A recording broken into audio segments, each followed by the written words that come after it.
Subhash Chandra Bose was born on 23rd January 1897 to Janakinath Bose, a well-reputed advocate, and Prabhavati Devi. Subhash Chandra Bose's nationalistic temperament first came to light at the Presidency College, Calcutta, when he was rusticated for assaulting Professor Otten for his anti-India comments. During the mid-1930s, Bose travelled in Europe, visiting Indian students and European politicians, including Mussolini.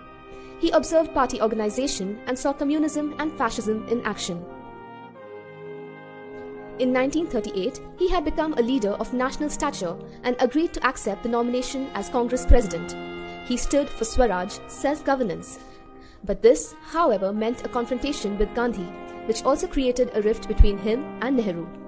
On the outbreak of World War II, Bose advocated a campaign of mass civil disobedience to protest against Viceroy Lord Linlithgow's decision to declare war on India's behalf without consulting the Congress leadership.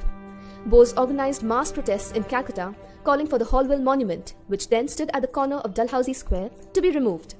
Bose was thrown into jail but was released following a 7-day hunger strike. Bose's house in Calcutta was kept under surveillance by the CID following his release. Bose planned an escape with the help of his nephew, Sisir K. Bose, in a car dressed as a Pathan, sporting a long beard which he grew overnight. Bose escaped to Germany via Afghanistan and the Soviet Union. In Germany, to Hitler and Bose.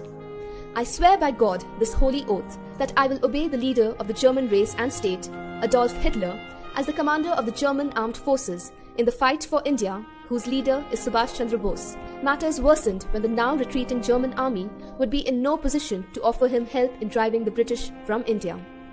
So, in 1943, Bose turned his back on his legionaries and slipped secretly away aboard a submarine bound for Japan.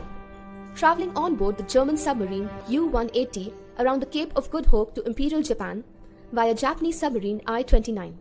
This was the only civilian transfer between two submarines of two different navies in World War II.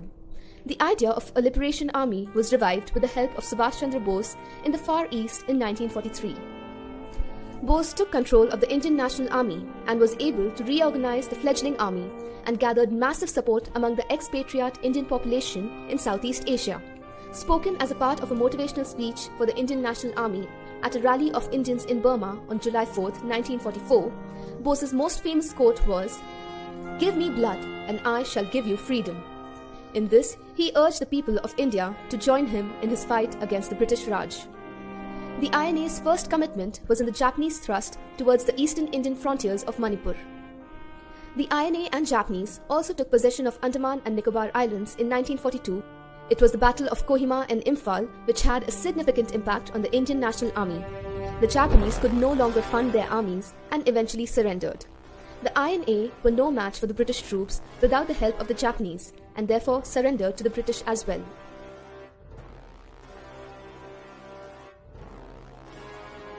Mystery still surrounds the disappearance and eventual death of Bose, though it is said that he is alleged to have died in a plane crash in Taipei,